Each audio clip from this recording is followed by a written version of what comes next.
नालासोपाऱ्यामध्ये आज पुन्हा अनधिकृत बांधकामांवर हातोडा पडलेला आहे आणि अनेक नागरिकांची घरं जमीनदोस्त करण्यात येणार आहेत आणि रस्त्यावर राहण्याची वेळ या नागरिकांवर आल्याचं पाहायला मिळत आहे। नालासोपाऱ्यामध्ये आतापर्यंत एकूण 41 जणांची घरं जमीनदोस्त करण्यात आली आहेत आणि 2 दिवसांपूर्वी ही कारवाई झालेली होती। मात्र उघड्यावर संसार मांडताना अनेकांच्या डोळ्यात अश्रू येताना सुद्धा पाहायला मिळाले। अन्नधान्यासाठी देखील पैसा नसताना नागरिकांवर उपासमारीची वेळ आली आहे। 65 की उम्र है और 2 मियाँ बीबी हैं। 14 साल से यहाँ रह रहा हूँ। अब ये नंबर है टूटने का, तो आज टूट जाएगा, आज टूट जाएगा। हम 2 लोग जाएं कहाँ, दोनों लोग सब वैसे का वैसा पड़ा है। मेरी समझ में नहीं आ रहा है कुछ भी कि क्या करूँ क्या नहीं।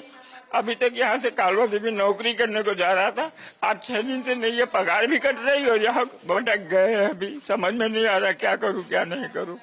अब जो आप लोग चाहो दो, मेरे को घर रहने के लिए कहीं दे दो तो मैं अपना घर बसाऊं 2 मियाँ बीवी।